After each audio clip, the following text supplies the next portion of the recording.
الحمد للہ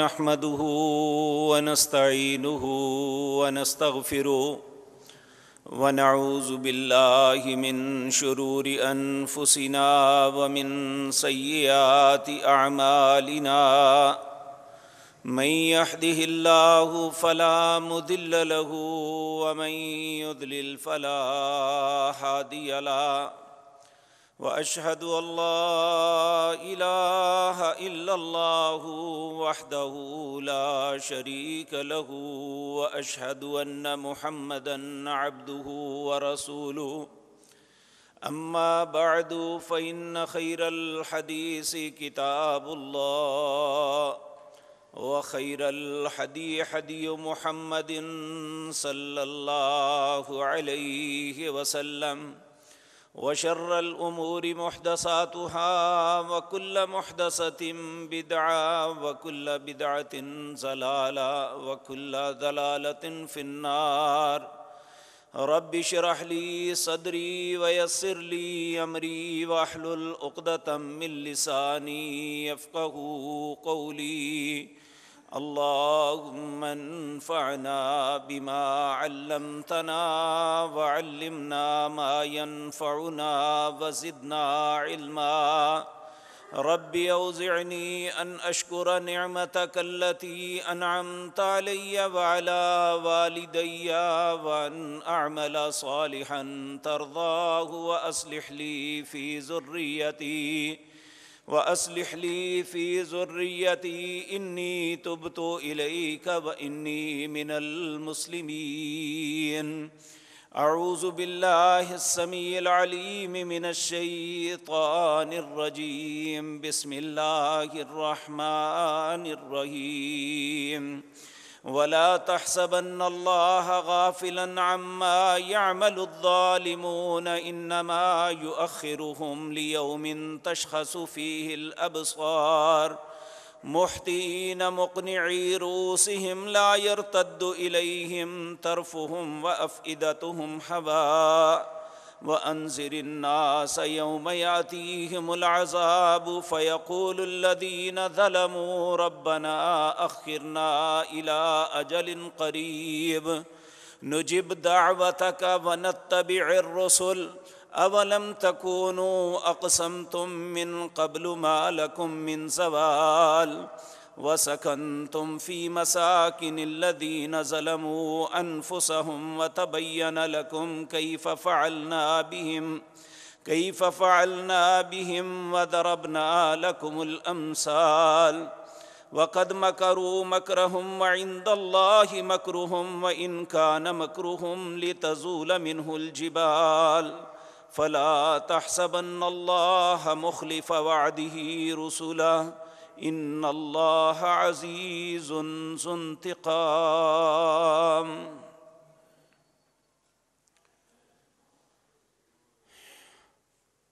حضرات محترم، دنیا میں کوئی بھی ملک احسن انداز میں نہیں چلتا جب تک وہ قاعدہ قانون کے مطابق نہ چلے۔ جس ملک کے اندر کوئی قاعدہ قانون نہیں ہوتا لوگ اسے جنگل کا قانون کہتے ہیں، جس میں ہر طاقتور جو چاہتا ہے کرتا ہے۔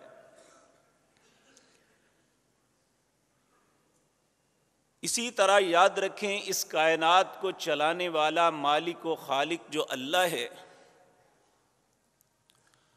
اس وقت اس کی زمین، اس کی مملکت کے اندر سکون اور امن رہتا ہے جب اس کے رہنے والے عدل و انصاف کے ساتھ زندگی بسر کرتے ہیں۔ جب لوگ عدل و انصاف کا رستہ چھوڑ دیں اور ظلم و تعدی کا رستہ اختیار کر لیں تو پھر اللہ انسانوں کے اوپر ان کی زندگی کو تنگ کر دیتا ہے۔ یاد رکھیں، نہ ظالم اپنی زندگی آسانی سے گزارتا ہے نہ مظلوم گزارتا ہے،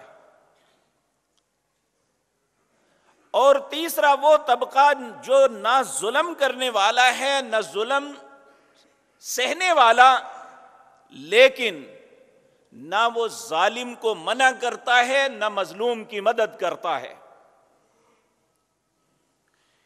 پھر تینوں کے تینوں طبقات جو ہیں یہ انتہائی ذلت اور تنگی کی زندگی میں مبتلا ہو جاتے ہیں، معاشرہ چاہے کفر کا کیوں نہیں۔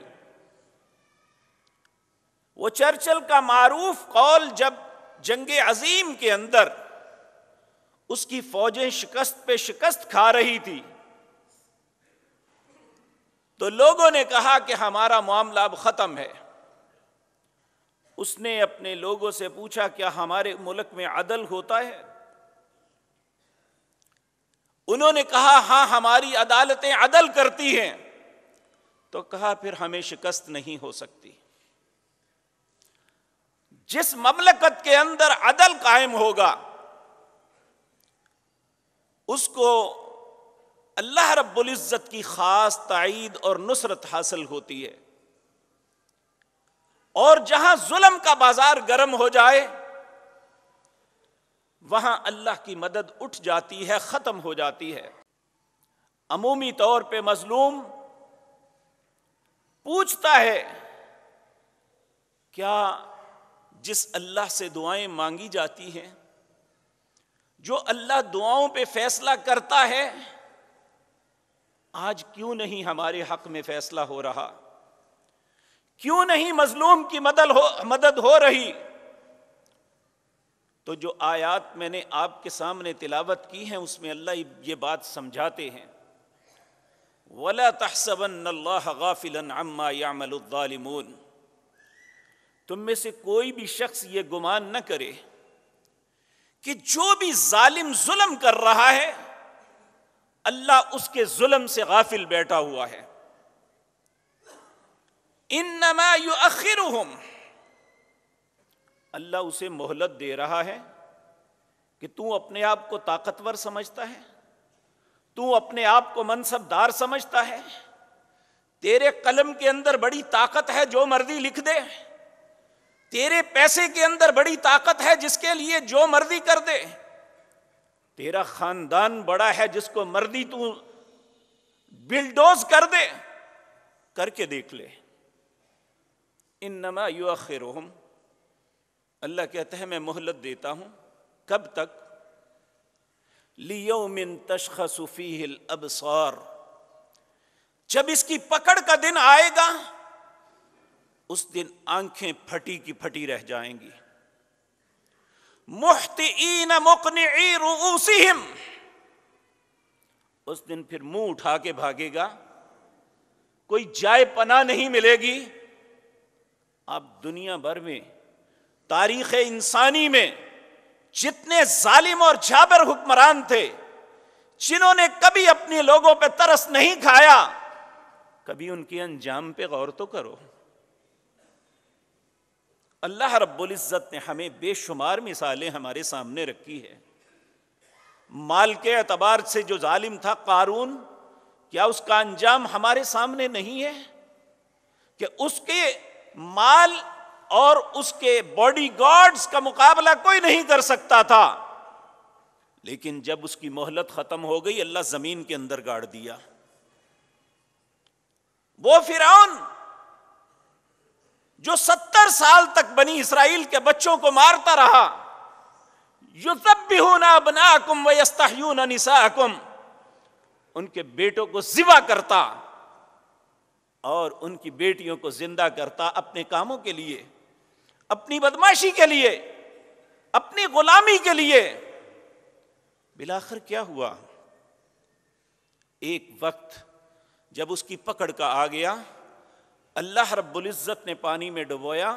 اور ظالم کی یہ بات یاد رکھیں، ظالم آدمی بہت بزدل ہوتا ہے، جب اس پہ وار ہوتا ہے پھر اس کی چیخیں جو ہے برداشت نہیں ہوتی۔ فرعون کے اندر صرف ایک پانی کا گھونٹ گیا تھا ابھی، اور جب اسے غوطہ آیا تو اسی وقت جو یہ کہا کرتا تھا انا ربکم الاعلی، سب سے بڑا رب تو میں ہوں اور کوئی رب نہیں ہے، وہ فوراً پکار اٹھا لا الہ الا الذی آمنت بہ بنو اسرائیل وانا من المسلمین، میں اللہ کے علاوہ کسی کو الہ نہیں سمجھتا، بنی اسرائیل کے رب پہ ایمان لاتا ہوں اور میں اس کا فرما بردار بنتا ہوں۔ لیکن اس وقت توبہ کا دروازہ بند ہو چکا تھا، اس وقت کلمے کا کوئی اعتبار نہیں تھا، اس وقت اس کی پکڑ آ چکی تھی۔ وَكَذَلِكَ أَخْذُ رَبِّكَ إِذَا أَخَذَ الْقُرَىٰ وَهِيَ ظَالِمَةٌ إِنَّ أَخْذَهُ عَلِيمٌ شَدِيدٌ۔ جب اللہ کسی ظالم بستی کو پکڑتا ہے پھر اس کی پکڑ بڑی شدید ہوتی ہے، اس کی پکڑ سے بچا نہیں جا سکتا۔ جب وہ مر گیا تو اللہ رب العزت نے فرمایا اے لوگو دیکھو، عبرت پکڑو، انہو کان عالیا من المسرفین، یہ بہت بڑا بننے کی کوشش کرتا تھا، سمجھتا تھا میرے پاس فوجیں ہیں، سمجھتا تھا میرے پاس مال ہے، میرے پاس حکومت ہے، میرے حکم سے دن اور رات کے معاملے چلتے ہیں، لیکن جب اللہ کا حکم آتا ہے پھر سارے فیصلے ختم ہو جاتے ہیں۔ میرے عزیز بھائیوں، ہمارے سامنے تاریخ انسانی کی کتنی مثالیں ہیں۔ ہم اپنے ملک کے ان لوگوں کو دیکھیں جنہوں نے ظلم کیا، ان حکمرانوں کو دیکھیں جنہوں نے ظلم کیا، ان کا انجام ہمارے سامنے نہیں ہے۔ ان اہلکاروں کو دیکھیں، اگر میری بات کی تصدیق کرنی ہو ڈاکٹر ہسپتال میں جا کے دیکھ لیں، لائنوں میں لگے ہوئے لوگوں کو پوچھیں، جو بلکتے سسکتے ان کا سانس بھی مشکل سے آتا ہے، وہ آپ کو بتائے گا میں ساری زندگی فلاں منصب پہ فائز رہا، آج جو پکڑ آ چکی ہے اس پکڑ سے سانس لینا بھی اس کے لیے مشکل بن چکا ہے۔ وَلَا تَحْسَبَنَّ اللَّهَ غَافِلًا عَمَّا يَعْمَلُ الظَّالِمُونَ، کوئی شخص گمان نہ کرے کہ اللہ ظالموں کے ظلم سے غافل بیٹھا ہوا ہے، وہ تو صرف مہلت دیتا ہے۔ اور میرے عزیز بھائیوں، ظلم ہے کیا؟ کیا صرف حکمران ہی کو ظلم کرتے ہیں؟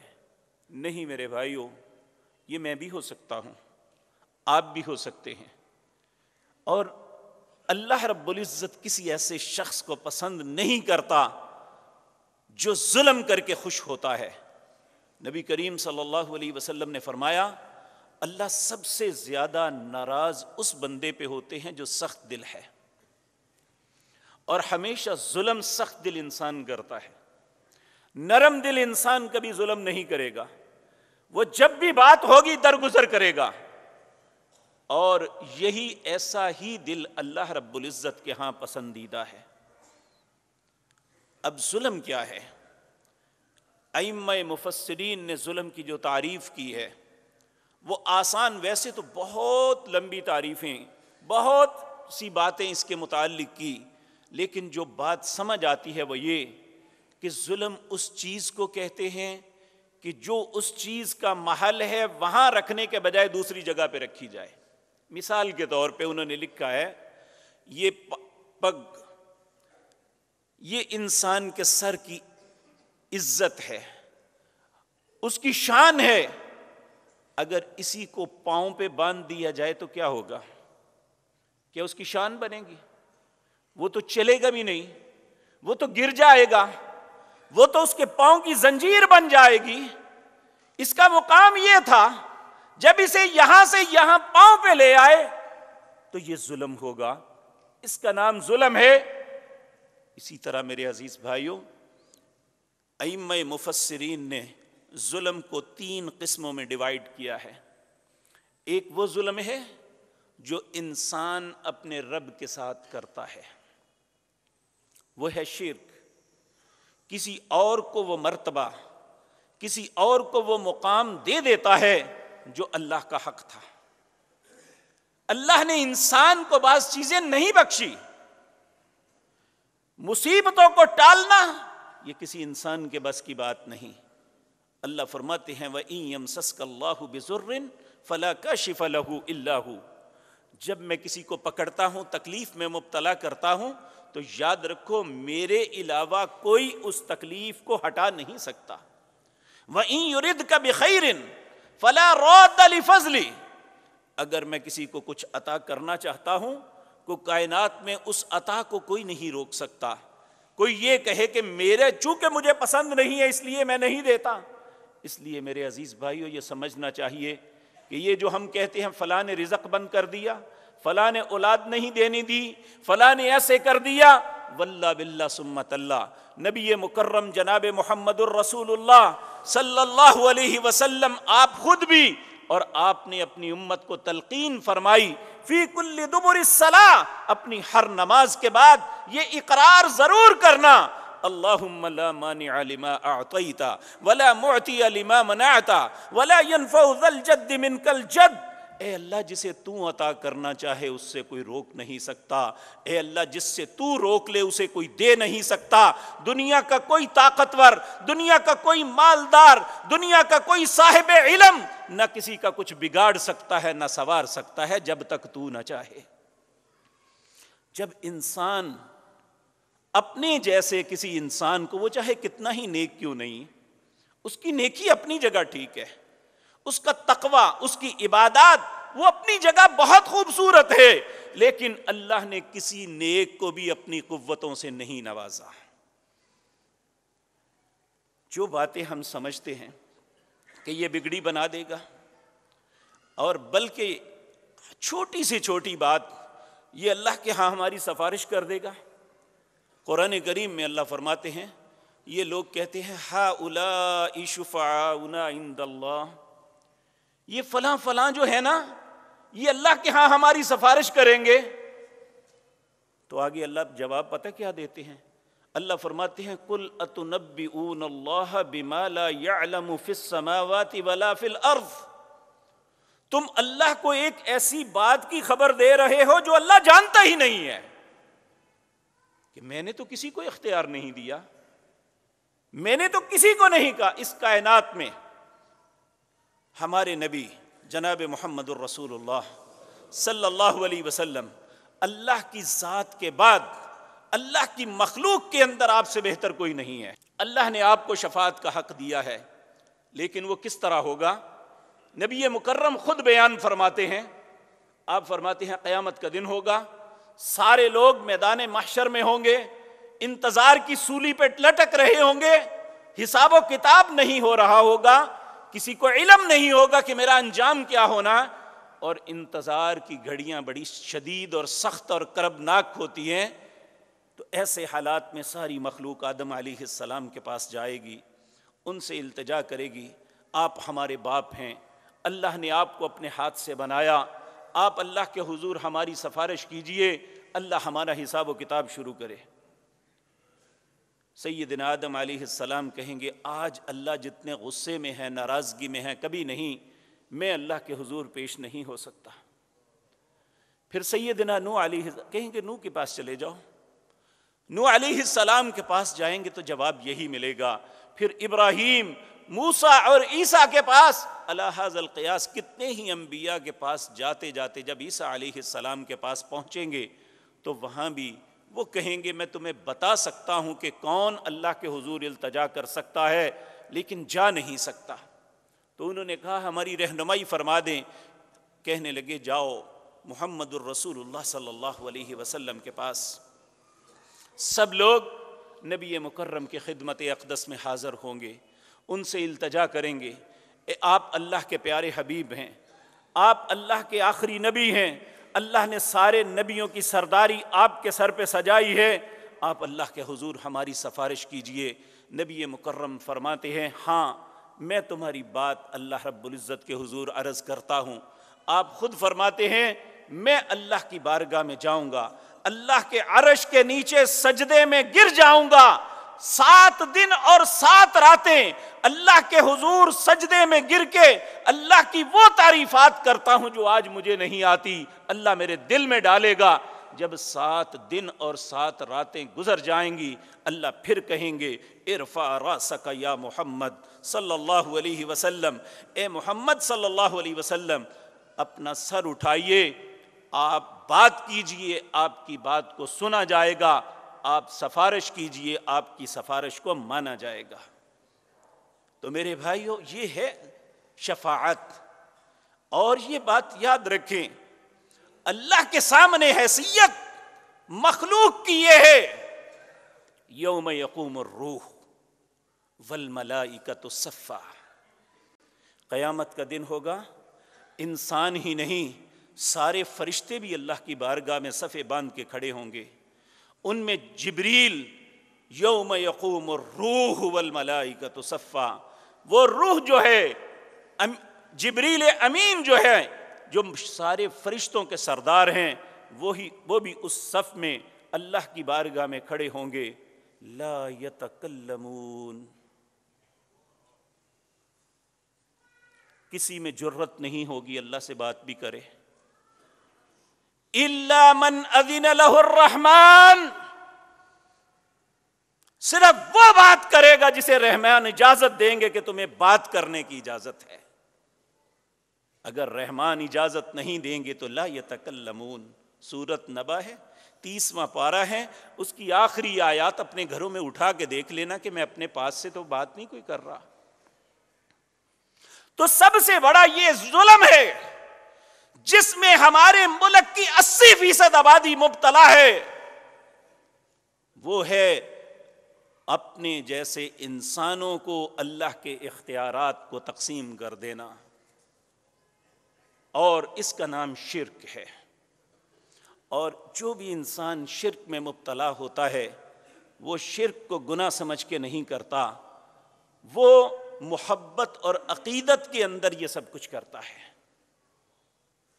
نبی مکرم صلی اللہ علیہ وسلم نے اسی لیے فرمایا تھا، ایھا الناس، اے لوگو، اتقوا ھذا الشرک، اس شرک سے بچ کے رہنا، فَإِنَّهُ أَخْفَى مِن دَبِيبِ النَّمْلِ، یہ انسان کے اندر اس طرح داخل ہوتا ہے جس طرح چیونٹی انسان کے اوپر چڑھتی ہے اسے احساس نہیں ہوتا، اس طرح شرک انسان کے اندر داخل ہو جاتا ہے۔ ایک صحابی نے گھبرا کے پوچھا، اے اللہ کے پاک پیغمبر صلی اللہ علیہ وسلم، اگر یہ اتنا حساس مسئلہ ہے اور شرک ظلم بھی سب سے بڑا ہے، ہم شرک سے بچنا ہے تو کیسے بچیں؟ اگر یہ چیونٹی کی طرح داخل ہوتا ہے اور چیونٹی کے چڑھنے کا تو پتہ نہیں چلتا، تو آپ نے فرمایا صبح شام اللہ سے التجا کرتے رہو، ایسے شرک سے اللہ تیری پناہ چاہتے ہیں جو جان بوجھ کے کریں، اور اس شرک سے بھی تیری پناہ چاہتے ہیں جو غلطی سے ہم سے ہو جائے۔ تو میرے عزیز بھائیو، ایک تو شرک، سب سے بڑا شرک یہ ہے کہ انسان اس ظلم سے، ان الشرک لظلم عظیم، یہ سورۃ لقمان ہے، اس کے اندر سیدنا لقمان نے اپنے بیٹے کو یہ بات سمجھائی تھی، حالانکہ وہ اللہ کے کوئی نبی نہیں تھے، وہ ایک غلام تھے، لیکن ان کی دانائی یہ تھی کہ انہوں نے اپنے رب کو پہچانا، ان کی عقل مندی یہ تھی کہ انہوں نے اپنے بچوں کی اچھی تربیت کی۔ اس نے اپنے بچے کے ساتھ جو معاملہ کیا، سب سے پہلی بچے کو یہ بات سمجھائی کہ بیٹے شرک کے قریب نہیں جانا، کیوں؟ ان الشرک لظلم عظیم۔ اس لیے بحیثیت مسلمان، یہ کسی خاص مسلک کے ساتھ خاص نہیں ہے، ہم سب اس کوتاہی میں بعض اوقات نہ چاہتے ہوئے بھی شریک ہوتے ہیں۔ ہم سب کو اپنے آپ کو اس سب سے بڑے ظلم سے بچانا چاہیے، کیوں؟ شاید اور ظلموں کی معافی تو اللہ کے ہاں مل جائے، ان اللہ لا یغفر ان یشرک بہ ویغفر ما دون ذلک لمن یشاء، اللہ شرک کو معاف نہیں کرتے، باقی کوئی بھی گناہ ہے معاف کر دے، اللہ کی مرضی ہے۔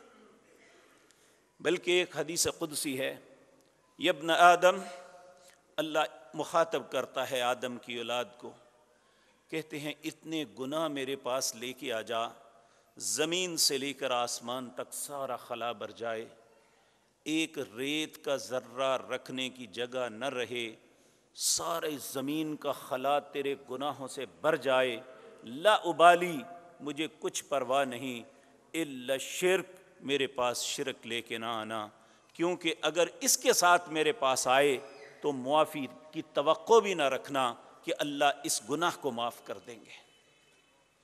تو سب سے بڑا ظلم جو ہے دوسروں نے تو جو کرنا ہے ان کی تو بات چھوڑ دیں. اے امت محمد الرسول اللہ صلی اللہ علیہ وسلم، ہم نے کس بات کی شہادت دی ہے؟ ہم جب مسلمان ہوئے تو کیا کہہ کے ہوئے تھے؟ آج بھی ہمارا جن دو باتوں پہ فخر ہے وہ کیا ہے؟ اشہد اللہ الہ الا اللہ، میں شہادت دیتا ہوں کہ اللہ کے علاوہ کوئی الہ نہیں ہے، کوئی حاجت روا نہیں ہے، کوئی مشکل کشا نہیں ہے، کوئی بگڑی بنانے والا نہیں ہے. اشہد اللہ الہ الا اللہ. کیا اس بات کی شہادت ہم سب دیتے ہیں یا نہیں؟ دوسری شہادت ہم یہ دیتے ہیں وَأَنَّ مُحَمَّدَ الرَّسُولُ اللَّهِ، اور بے شک اللہ کے رسول اگر کوئی ہیں، اگر کوئی ہمارے رہبر ہیں، اگر کوئی ہمارے مرشد ہیں، تو وہ صرف اور صرف جناب محمد الرسول اللہ ہے. جس طرح اللہ کی ذات کے ساتھ کسی اور کو الہ بنانا ظلم عظیم ہے، اسی طرح رسول اللہ کے ہوتے ہوئے، آپ کی شریعت کے ہوتے ہوئے کسی دوسرے کو اپنا مرشد بنانا حرام ہے. دوسرے کو اپنا امام سمجھنا یہ قطعاً جائز نہیں ہے. ہمارے امام، ہمارے قائد، ہمارے امام اعظم، ہمارے قائد اعظم اگر کوئی ہیں تو جناب محمد الرسول اللہ صلی اللہ علیہ وسلم. سب سے پہلی بات، مجھے اور آپ کو یہ سبق دیا جا رہا ہے کہ اس ظلم سے اپنے آپ کو بچانا ہے. اب دوسرا ظلم یہ ہے جو انسان باہم ایک دوسرے سے کرتا ہے، اور خصوصاً جسے اللہ اختیار دیتے ہیں. بے اختیار آدمی وہ اگر کوئی کرتا ہے تو شاید ظلم وہ بھی ظلم ہے، لیکن اختیار والا شخص جب وہ ظلم کرتا ہے، نبی کریم صلی اللہ علیہ وسلم نے فرمایا 2 لائنیں ایسی ہوں گی قیامت کے دن جن پہ سب سے زیادہ رب ناراض ہوگا. نمبر 1، امام الظلوم، وہ حاکم، چاہے وہ کسی چھوٹے منصب پہ ہے یا مملکت کا سربراہ ہے، جسے اللہ نے تھوڑا یا زیادہ اختیار دیا ہے، وہ اپنے اختیار کا ناجائز فائدہ اٹھا کے ظلم کرتا ہے لوگوں پہ. یاد رکھیں اللہ اس پہ سب سے زیادہ ناراض اور غصے میں ہوں گے.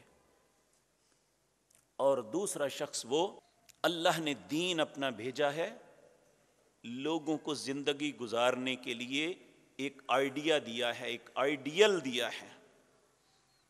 اور اللہ کا دین یہ کسی مولوی کی زبان سے نکلی ہوئی بات کا نام نہیں ہے.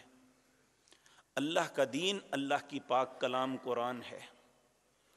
اللہ کا دین جناب محمد الرسول اللہ کی زبان اطہر سے نکلی ہوئی بات کا نام ہے.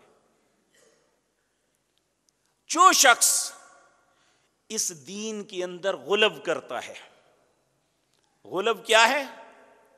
اس میں نئی چیزیں ایڈ کرتا ہے، نئے ایڈیشن شامل کرتا ہے. ایک وہ جو غلو کرتا ہے اور ایک وہ جو اس دین کا انکار کرتا ہے، الحاد، ملحد بن جاتا ہے. ایک ظالم حاکم اور ایک یہ 2 شخص، یہ دونوں ایک ہی زمرے میں آتے ہیں. دین کو ماننا لیکن دین کے اندر اپنی مرضی کے ایڈیشن شامل کرنا. اور ایک یہ کہ دین سامنے ہے اور اس کی حقانیت بھی ظاہر ہے لیکن وہ انکار کرتا ہے، نہیں مانتا جی میں. اللہ فرماتے ہیں کیف یہدی اللہ قوما کفروا بعد ایمانہم وشہدوا ان الرسول حق. اللہ اس شخص کو کیسے ہدایت دے گا یا اس قوم کو کیسے ہدایت دے گا جو یہ مانتی ہے کہ اللہ کے رسول حق ہیں، ان کی بات سچ ہے، اس کے باوجود کفر کرتے ہیں. پھر کیسے اللہ ہدایت دے گا انہیں؟ ایک بندہ دن چڑھا ہوا ہے، اس وقت دن کا نصف ہے، دوپہر ہے. اگر کوئی بیوقوف کہے کہ دن نہیں ہے تو آپ کیسے منوا سکتے ہیں اسے؟ آپ اسے بے شک روشنی دکھاتے رہیں، دن کا ٹائم بتاتے رہیں، وہ کہتے نہیں مانتا میں۔ اور ملحد آدمی ایسے ہی بے وقوفی کرتا ہے، اس لیے اللہ سب سے زیادہ ناراض ہوتے ہیں، اور دین کے اندر غلو ہمیشہ علماء کرتے ہیں۔ یہ اپنے پیٹ کے جہنم کو بھرنے کے لیے لوگوں کو نئے نئے طریقے بتاتے ہیں۔ اس لیے یہ دین کو سمجھنے والے جب دین کو بگاڑ کا سبب بنتے ہیں تو اللہ کا غضب ہوتا ہے ایسے انسانوں پہ۔ پھر دنیا کا مال تو اسے بڑا ملے گا، کھانے پینے کے طریقے تو بڑے ہوں گے، لیکن اللہ کی رضا نہیں ملے گی۔ ابن ابی حاتم میں ایک روایت ہے، نبی کریم صلی اللہ علیہ وسلم نے پہلی امتوں میں ایک عالم دین کا تذکرہ کیا جو بہت اچھا تھا، لوگ اس پہ بڑا اعتماد کرتے تھے۔ ایک دن شیطان نے اس کے دل میں بات ڈالی کہ یار تم بھی اسی طریقے سے چلو گے، مکھی پہ مکھی مارو گے، قدم پہ قدم چلو گے، کوئی ایسی بات لوگوں کو کہو تیرا نام ممتاز ہو۔ وہ شیطان کے بہکاوے میں آ گیا، اس نے کچھ عبادات کے طریقے بنا کے لوگوں میں، چونکہ لوگ اعتماد کرتے تھے، انہوں نے اس کی بات کو قبول کر لیا۔ آہستہ آہستہ لوگوں نے اسے اللہ کا حکم ہی سمجھ لیا۔ ایک دن اس کے اپنے ضمیر نے ملامت کی کہ لوگ اللہ کا حکم سمجھ کے، عبادت سمجھ کے کر رہے ہیں، جبکہ یہ بات تو میں نے بنائی تھی۔ اور کہنے لگا یہ تو بڑا ظلم ہے جو مجھ سے ہو گیا۔ اللہ سے معافی مانگنے لگا۔ رات کو سویا تو خواب میں اللہ رب العزت نے دکھایا، اے اللہ کے بندے، اگر یہ معاملہ صرف تیری ذات کا ہوتا تو میں تمہیں معاف کر دیتا، لیکن تیری وجہ سے کتنے لوگ گمراہی میں مبتلا ہو گئے، مجھے اپنی عزت کی قسم ہے تجھے معاف نہیں کروں گا۔ تو یہ ظلم علماء سے ہوتا ہے کہ وہ دین کے اندر ایسی چیزوں کو ایڈ کرتے ہیں جس سے ان کے اپنے مقاصد حاصل ہوں۔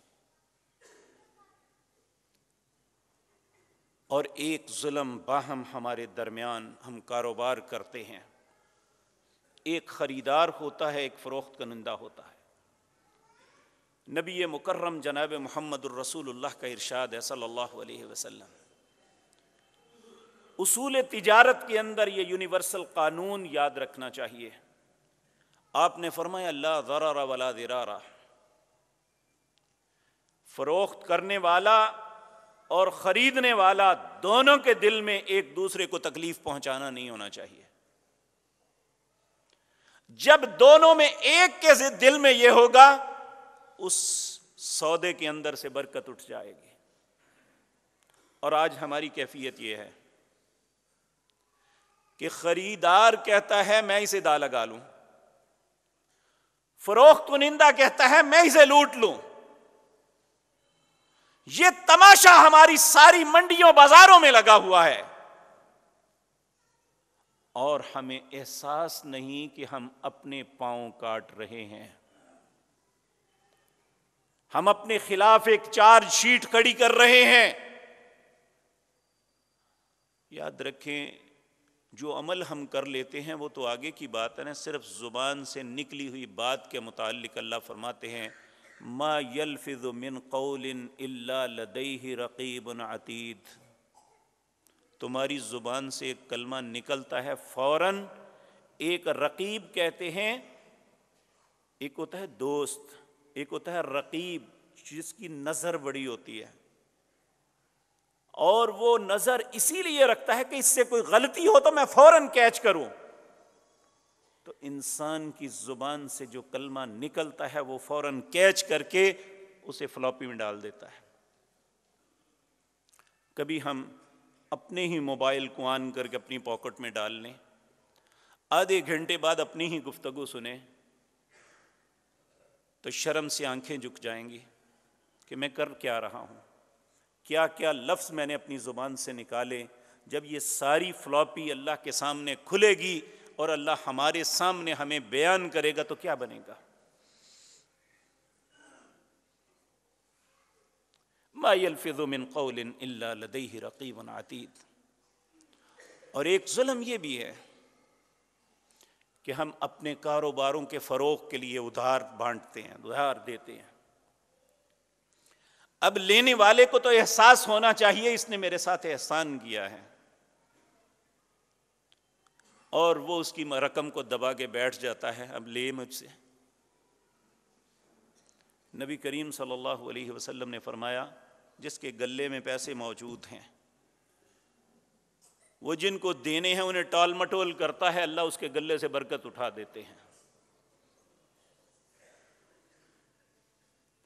اور یقین جانیے، آپ تجربہ کر کے دیکھ لیں، آپ نیت کریں کہ جو آنے والا ہے میں نے اس کو دینے ہیں، پتہ نہیں اللہ کہاں سے دے دے گا آپ کو۔ اور کامیاب تاجر، کامیاب صنعت کار وہی ہیں جو لوگوں کے مال پہ نظر نہیں رکھتے، بلکہ جن کو دینا ہے دے کے فارغ کرتے ہیں اور آرام سے اپنے کام زندگی کے معاملات چلاتے ہیں، اللہ انہیں ترقی اور عروج بھی دیتا ہے۔ جب انسان کے دل میں یہ ظلم آ جائے کہ جو میرے شکنجے میں آ جائے میں اسے کس دوں، بس اسی کا نام ظلم ہے میرے عزیز بھائی۔ یہ وہ باتیں ہیں جو محراب منبر سے ہونی ختم ہو گئی ہیں۔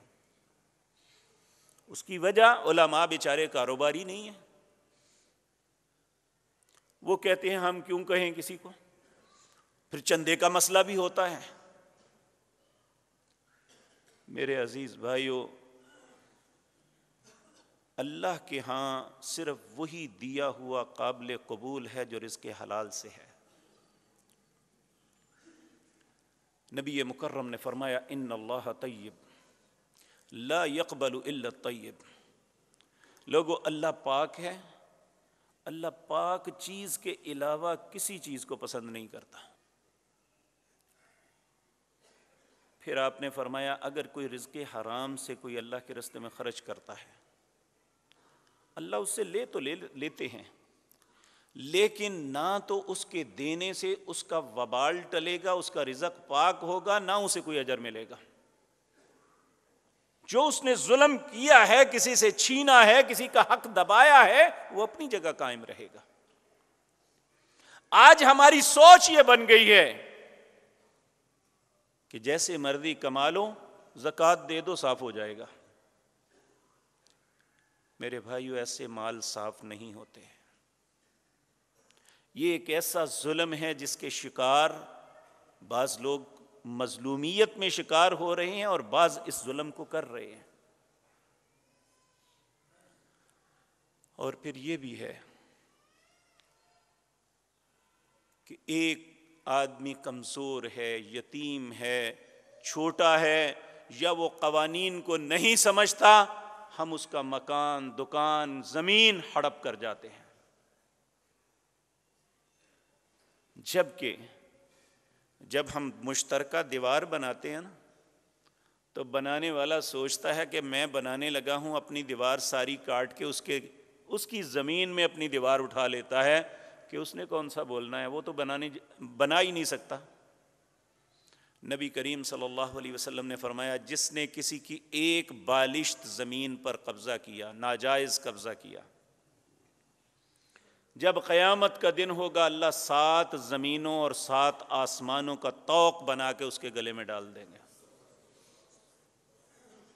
لے زمین للہ، اس زمین کا سواد چکھ۔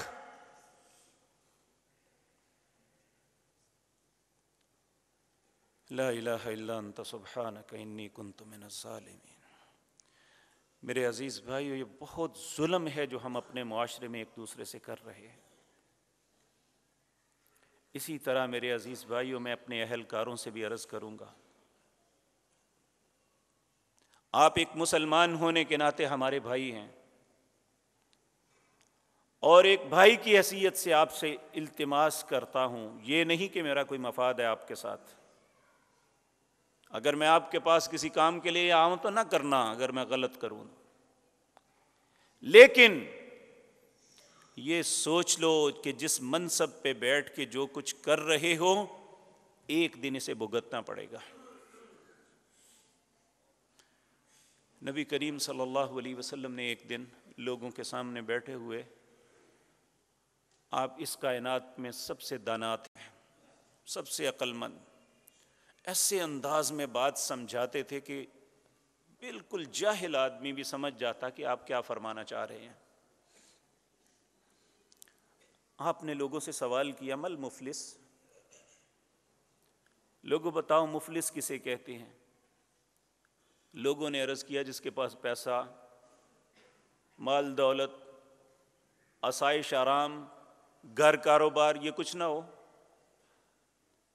آپ نے فرمایا نہیں، میری امت کا مفلس وہ ہے جس کے پاس نمازیں بھی ہیں، جس کے پاس روزے بھی ہیں، جس کے پاس زکوٰۃ کا مال خرچ کیا ہوا بھی ہے، جس کے پاس بے شمار حج اور عمرے بھی ہیں۔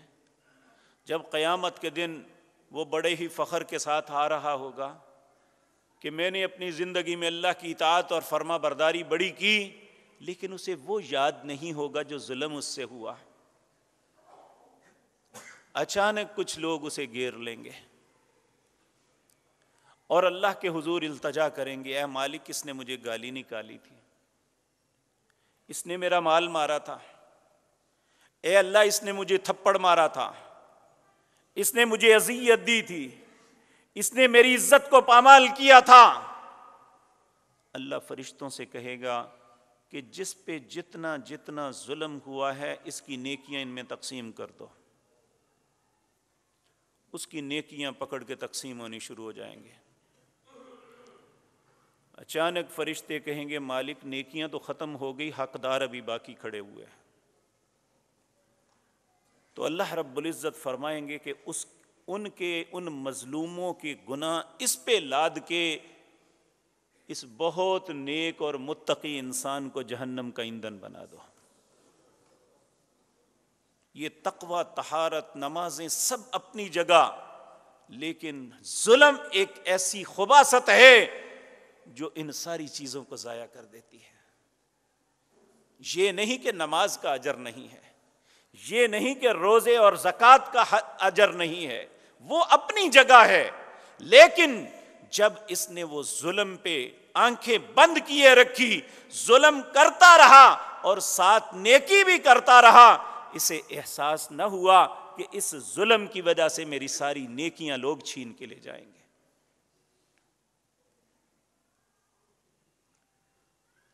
میرے عزیز بھائیو، اس کائنات میں سب سے افضل انسان جناب محمد الرسول اللہ صلی اللہ علیہ وسلم، اور سب سے بہترین خاندان نبی مکرم کا خاندان صلی اللہ علیہ وسلم۔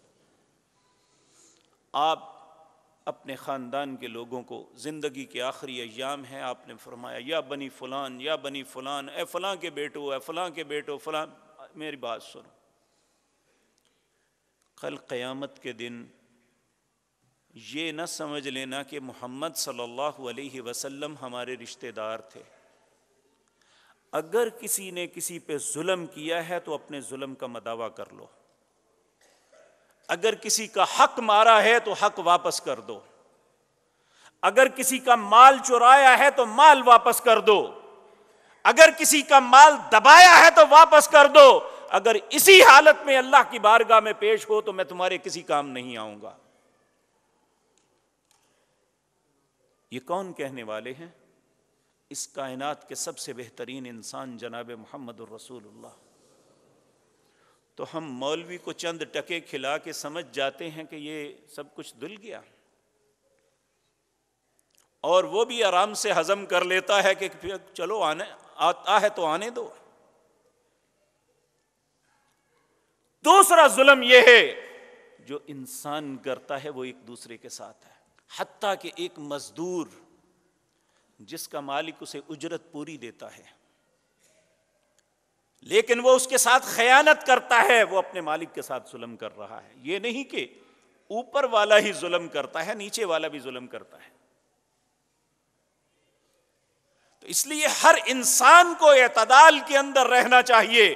اگر دوسرا اس کا حق دیتا ہے تو اس کا حق پورا کرنا اس پہ فریضہ ہے۔ ہم اگر سرکاری نوکری لیتے ہیں کہتے ہیں ہم کرپٹ نہیں ہیں جی، رشوت نہیں لیتے، ٹھیک ہے نہیں لیتے ہوں گے، لیکن کام بھی نہیں کرتے، کیا یہ کرپشن نہیں ہے؟ یہ ظلم نہیں ہے؟ جس چیز کی تنخواہ لے رہے ہیں اس کا کام نہیں کر رہے۔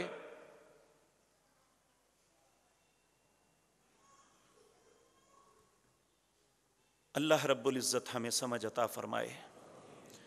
اور ایک ظلم وہ ہے جو انسان اپنے ساتھ، اپنے آپ کے ساتھ کرتا ہے۔ میرے عزیز بھائیو، ایک دن سیدنا ابو بکر صدیق رضی اللہ تعالی عنہ زبان اپنی پکڑ کے کھینچ رہے ہیں، اور آج زبان کو پکڑ کے کھینچی تو کیا ہوتا ہے؟ انسان کھانستا ہے، اس کا سانس الٹتا ہے۔ یہ کھینچ رہے ہیں اور زبردست کھانس رہے ہیں۔ سیدنا عمر رضی اللہ تعالیٰ عنہ آئے، کہنے لگے ابو بکر اللہ آپ پہ رحم کرے، یہ کیا کر رہے ہیں؟ سیدنا ابو بکر نے بڑی خوبصورت بات کی، شاید ان لوگوں کے اندر تو نہیں، یہ نصیحت میرے لیے تھی اور آپ کے لیے تھی۔ آپ نے فرمایا عمر، یہ زبان بات کو نکالتی ہے اور یہ اندر چلی جاتی ہے، مار جسم کو کھانی پڑتی ہے۔ بات زبان سے نکالتے ہیں نا تو مار جسم کو کھانی پڑتی ہے۔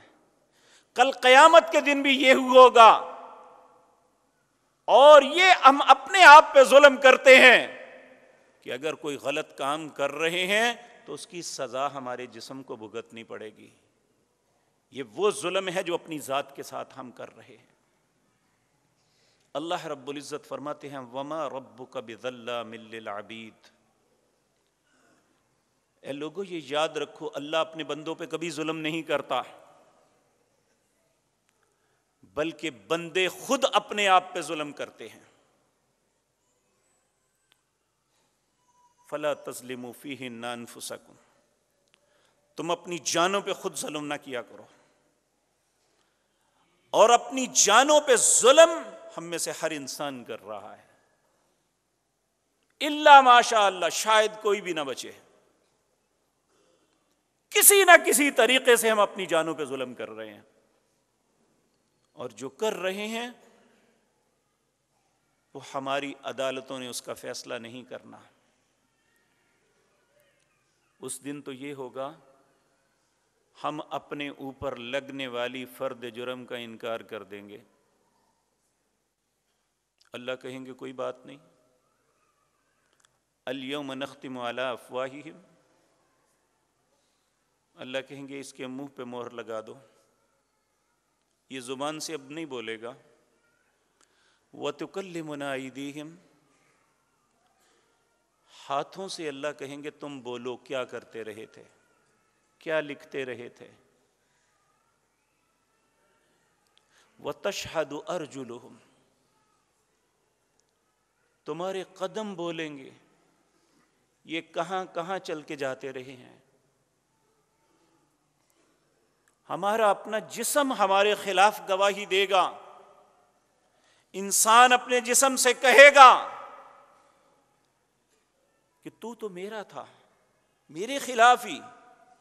وہ کہے گا آج اس نے بولنے کا حکم دیا ہے جس کی حکم سے ہر چیز بنتی اور بولتی ہے۔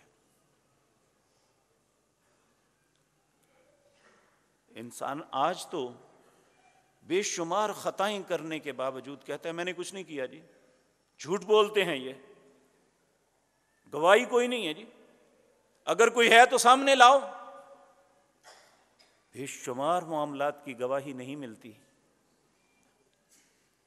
اس وقت کیا کیفیت ہماری ہوگی جب ہمارے ہاتھ، ہماری شرمگاہیں، ہمارے پیٹ اور معدے جو کھایا تھا وہ بولیں گے، ہمارے قدم جہاں جہاں چل کے گئے تھے وہ بولیں گے۔ اس وقت کیا کیفیت ہوگی؟ یہ تو جسم ہے نا، زمین کا ذرہ ذرہ بولے گا۔ سورۃ زلزال اٹھا کے دیکھ لو، اذا زلزلت الارض زلزالها واخرجت الارض اثقالها وقال الانسان ما لها یومئذ تحدث اخبارہا، اس دن ہر چیز زلزلے سے ہلا کے توڑ دی جائے گی۔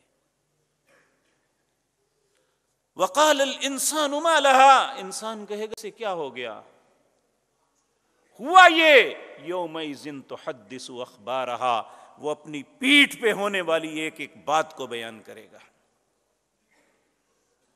اسی لیے رسول اللہ صلی اللہ علیہ وسلم نے فرمایا جب تم نماز پڑھتے ہو تو اپنے فرائض کو ادا کرنے کے بعد اپنی جگہ کو بدل لو، کیونکہ اس زمین نے تمہارے حق میں گواہی یا تمہارے خلاف گواہی دینی ہے۔ اس لیے نیکی مختلف مقامات پہ کرو۔ بعض بھائی ساری زندگی ایک ہی مقام پہ نماز پڑھتے ہیں، نہیں پڑھنی چاہیے، اپنی جگہ کو بدلو، کیونکہ ایک ایک جگہ۔ ہمارے یہاں ایک بزرگ تھے حاجی محمد شریف صاحب، جب وہ فوت ہوئے تو باتیں اللہ کی طرف سے نکلتی ہیں، کسی کے حق میں اچھی گواہی جو ہوتی ہے، اللہ ہی نے زبان سے بات چلائی۔ میں نے عرض کیا کہ اس مسجد کا کوئی ایسا ستون، کوئی ایسی جگہ نہیں ہے جہاں اس بزرگ نے بیٹھ کے قرآن نہ پڑھا ہو۔ تو آپ سوچیں ذرا کہ جس طرح ہماری نیکیاں جو ہیں یہ اللہ کے ہاں لکھی جا رہی ہیں، اور زمین کا ذرہ ذرہ بول کے کہے گا یومئذ تحدث اخبارہا بِأَنَّ رَبَّكَ أَوْحَىٰ لَهَا، کس طرح ذرے بولیں گے کہ تیرے رب نے وحی کی ہے کہ آج بول کے بتاؤ کہ کیا ہو رہا تھا تیرے اوپر، کس نے کیا کیا تھا۔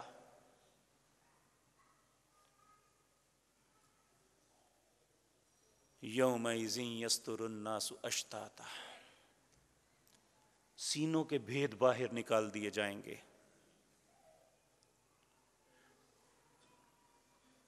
لیروا اعمالہم، یہ سب کچھ کیوں کیا جائے گا؟ تاکہ انسان کو اس کے اعمال دکھائیں کہ یہ کیا تھا، یہ ہوا تھا۔ اس وقت کس طرح انکار کریں گے؟ آج دیکھیں یہ موبائل کا زمانہ ہے، اور یہ ویڈیو تصویریں بنائی جاتی ہیں موبائل پہ۔ ایک انسان اس نے کوئی کام کیا ہے، وہ انکار کر دیتا ہے، فوراً وہ موبائل کو آن کر کے اس کی تصویر نکالتا ہے، دیکھو یہ تم ہی ہو۔ کئی دفعہ ہوتا ہے، ہم نے یہاں پہ یہ سی سی ٹی وی کیمرے لگائے ہوئے ہیں، کسی کا جوتا اٹھایا گیا تو وہاں دیکھا کہ فلاں شخص لے جا رہا ہے، اسے بٹھا کے پوچھتے ہیں، کہتے ہیں قسم اٹھا جاتا ہے میں نے تو نہیں کیا، پھر تصویر دکھاتے ہیں یہ تو آپ ہی ہیں۔ تو جب اللہ یہ ساری تصویریں ہماری دکھا دیں گے یہ تم ہی ہو نا۔ آج تو دنیا ہے نا، اگر دنیا میں کسی کی تصویر کو کیچ کر کے ہم بلیک میل بھی کر سکتے ہیں اور اسے سب کچھ بتا بھی سکتے ہیں، اس کے جرائم کا اقرار بھی کروا سکتے ہیں، تو میرا رب ہے، اس کے لیے یہ ٹیکنالوجی کوئی چیز ہے؟